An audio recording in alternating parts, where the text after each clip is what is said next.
ayusin ang ating aralin. Edukasyon sa pagkakatao, kahalagahan ng buhay natin. Good day, ESPers! Welcome to ESP class. Believe in yourself, just get and make good choices. Module 1. Ang pamilya bilang natural na institusyon. Quarter 1 mula sa edukasyon sa pagpapakatao 8. Module para sa mag-aaral, page 11 to 20. Sa module na ito ay inaasahang maipamamalas mo ang sumusunod na kaalaman, kakayahan at pag-unawa. Una, natutukoy ang mga gawain o karanasan sa sariling pamilya na kapupulutan ng aral, may positibong impluwensya sa sarili. Ikalawa, nasusuri ang pag-iral ng pagmamahalan, pagtutulungan at pananampalataya sa isang pamilyang nakasama, naobserbahan o napanood. Bago ang lahat, meron muna akong isang tanong. Ang ating lipunan ay binubuo ng iba't ibang sektor o institusyon. Alin sa mga institusyon sa lipunan ang itinuturing na pinakamaliit at pangunahing unit ng lipunan? So ito ay review lang. 10 seconds.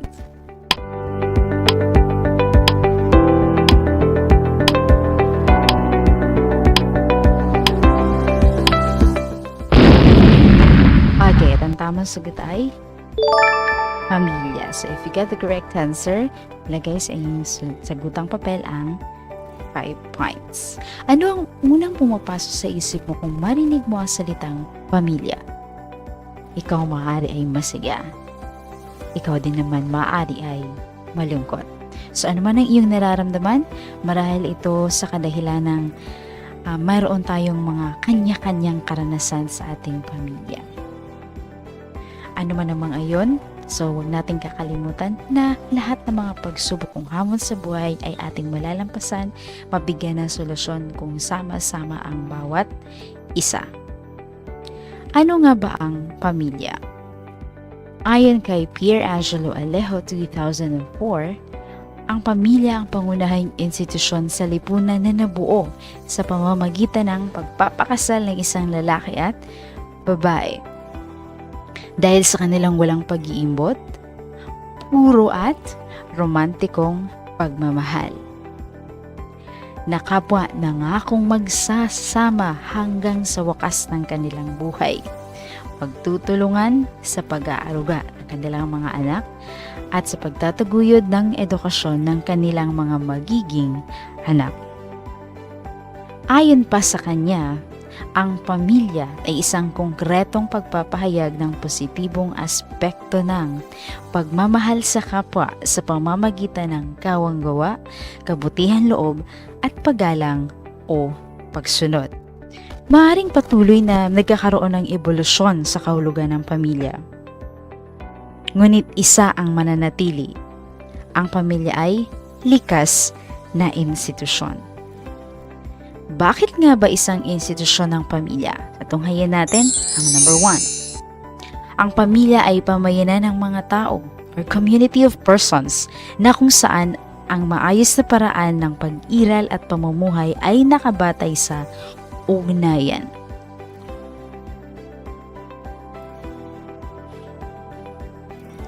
Ang pamilya ay mayroong misyon na bantayan, ipakita at ipadama ang pagmamahal. Ito ay tinatag bilang isang malapit na komunidad ng buhay at pagmamahal.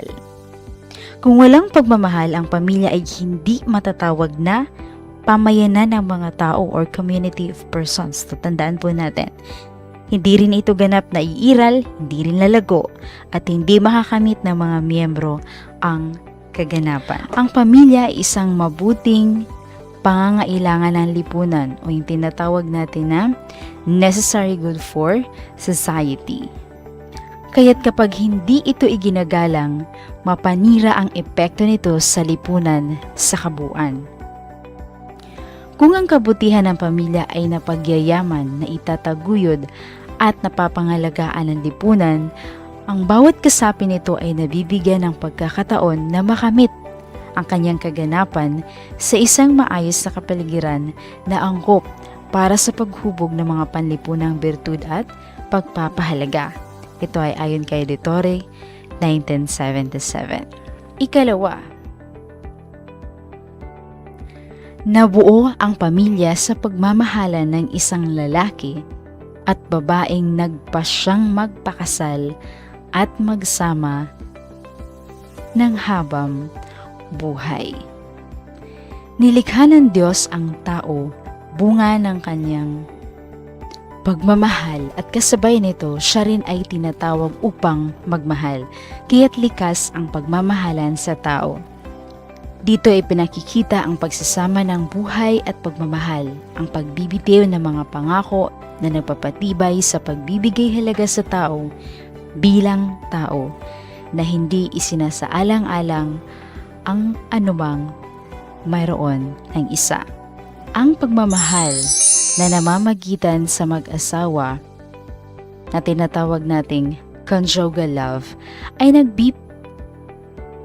nakapagbibigay buhay dahil nakatakda ito sa pagkakaroon ng anak. Kaya patungo ito sa pagmamahal ng magulang o tinatawag nating paternal love. Number 3. Ang pamilya ang una at pinakamahalagang unit ng lipunan. Ito ang pundasyon ng lipunan at patuloy na sumusuporta rito dahil sa gampanin nitong magbigay ng buhay. Ang bawat isang sanggol na ipinanganganak sa mundo sa bawat segundo ay nagmumula sa isang pamilya. Dito unang sumisibol ang bawat mamamayan na magiging mahalagang bahagi ng lipunan. Ang mga magiging kasapi ng iba't ibang sektor ng lipunan. Ito ay dahil layunin ng pamilya ang pag-aanak at edukasyon ng mga anak. Walang lipunan kung walang pamilya. Kung hindi maayos ang pamilya, tiyak na hindi rin magiging maayos ang lipunan.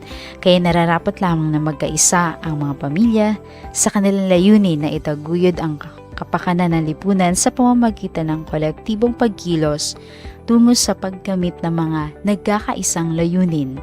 Mahalagang maging bukas ang pamilya sa kapwa-pamilya at maayos sa gampanan ang bawat kasapi nito ang kanilang tungkulin sa lipunan. Ika-4. Ang pamilya ang orihinal na paaralan ng pagmamahalan. Sa pamilya binibigyang halaga ang kasapi dahil sa pagiging tao niya, hindi dahil sa kanyang kontribusyon o magagawa sa pamilya. Ito ay dahil umiiral sa pamilya ang pagmamahal ng lubusan at walang hinihintay na kapalit o ang tinatawag na radical and unconditional love. Ang bawat kasapi ng pamilya ay hindi matutumbasan ng kahit na anong halaga. Sila ay minamahal at tinatanggap dahil siya ay siya. Sa pamilya ipinararanas sa tao kung paano mahalin upang ganap niyang matutuhan kung paano magmahal. Ika-5. Ang pamilya ang una at hindi mapapalitang paaralan para sa panlipunang buhay, or the first and irreplaceable school of social life. Ang pamilya ang pinaka-epektibong paraan upang gawing makatao at mapagmahal ang lipunan. May orihinal na kontribusyon ito sa pagtatayo ng mundo sa pamamagitan ng pangangalaga at pagtuturo ng mga pagpapahalaga. Dito umuusbong ang mga panlipunang pagpapahalaga na nakatutulong sa pag-unlad ng lipunan. Una na rito ang ugnayan or communion at pakikibahagi na dapat umiiral sa araw-araw na buhay pamilya. Nagagabayan ng batas ng malayang pagbibigay o ang law of free giving, ang ugnayan sa pagitan ng mga miyembro nito. Ang paggalang at pagpapatatag ng dignidad ng bawat kasapi ng pamilya ang nagiging batayan upang ang malayang pagbibigay sa iba ay buong pusong tanggapin at magkaroon ng pagkakaisa. Iginagalang ng bawat isa ang dignidad ng kapwa miyembro. Kaya't ang malayang pagbibigay ay ipinakikita sa taos-pusong pagtanggap, paglilingkod, dialogo, malalim na pagkakaisa at pagtutulungan. Ika-6. May panlipunan at pampolitikal na gampanin ang pamilya. Mayroon itong tungkulin sa lipunan kung saan ito ay isang mahalagang bahagi. Una na rito ay ang iba't ibang paraan ng pagbubukas ng tahanan sa kapwa o ang tinatawag nating hospitality. Ay tulad ng pagpapakain sa mga nagugutom o pagbibigay ng baso ng tubig sa nauuhaw. Mayroon din namang magbibigay ng panahon upang alamin ang pangangailangan ng kapwa o kaya'y pagtulong sa pagtatayo ng bahay sa mga nasunugan o sa paglilipat ng mga pinha. So marami tayong mga karanasan dito sa ating kapwa. Kasama na sa panlipunang tungkulin ng pamilya ang gampaning politikal tulad ng pagbabantay sa mga batas at institusyong panlipunan. So kung ang mga ito ay sumusuporta at ipinagtatanggol ang mga karapatan at tungkulin ng pamilya. Kaya may pananagutan ang pamilya sa lipunan sa pamamagitan ng pakikisangkot sa mga isyu at usapin at hindi nakatuon sa kapakanan ng sariling pamilya lamang. Ikapito, mahalagang misyon ng pamilya ang pagbibigay ng edukasyon, paggabay sa mabuting pagpapasya at paghubog ng pananampalataya. So, bukod sa pagkakaroon ng anak, may pananagutan ng mga magulang na gabayan ng anak upang lumaki at tumulad dito sa mga pagpapahalaga at maisabuhay ang misyon ng Diyos para sa Kanya. Ang tungkulin ng mga magulang na magbigay ng edukasyon. Ang bukod tangi at pinakamahalagang gampanin ng mga magulang, ito ay hindi mapapalitan o irreplaceable at hindi mababago or inalienable. Kaya't hindi pwedeng ipaubaya o iasa ang tungkuling ito sa iba. Kasama sa edukasyong ito ang pagsasanay ng mga anak sa pagsasabuhay ng mga pagpapahalaga. Tulad ng simpleng pamumuhay, katarungan sa pamamagitan ng paggalang sa dignidad ng kapwa, paggabay sa mabuting pagpapasya, edukasyon sa pananampalataya at pagpapaunlad nito.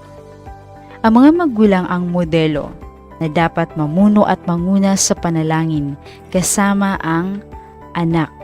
Magbasa at pabasahin ng mga aklat ng mga anak tungkol sa pananampalataya at mamuno sa regular na pagtuturo tungkol sa pananampalataya.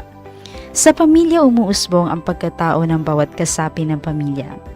Ang mga mabuting halimbawa ng mga magulang ang magsisilbing gabay ng anak sa kanyang pamumuhay sa hinaharap. Ang pagtutulungan ay natural ding dumadaloy sa pamilya, sapagkat kaligayahan ng bawat kasapi na makitang mabuti ang kalagayan ng buong pamilya. Ngunit mahalagang tandaan ang pagtulong ay may hangganan. Kailangan matiyak na hindi ito nagdudulot ng labis na pagiging palaasa. Kailangan ding matulungan ang isang anak na tumayo sa kanyang sariling paa sa takdang panahon. Ang pamilya dumaan man sa maraming mga pagbabago bunga ng modernisasyon ay mananatiling natural na institusyon ng lipunan. Mahalagang hindi mabago kasabay ng panahon ang pag-iral ng isang pamilya. Kung ito ay magpapaanod sa pagbabago, saan palikas na dadaloy ang pagmamahal at pagtutulungan? Saan pa matuto ang taong magmahal at maglingkod? Saan pa kukuha ng pag-asa ang lipunan na umunlad? Kailangan mo ng kumilos para sa pagtataguyod at pagmamahal ng sarili mong pamilya. May gampanin ka at ikaw ay kabahagi dito. So this is all for today. This is Miss M saying, ibahagi at isabuhay kahalagahan ng ating buhay upang pagmamahalan at kapayapaan sa atin ay manahan magpakailanman. So again, believe in yourself, trust God, and make good choices. Thank you very much. See you again next week.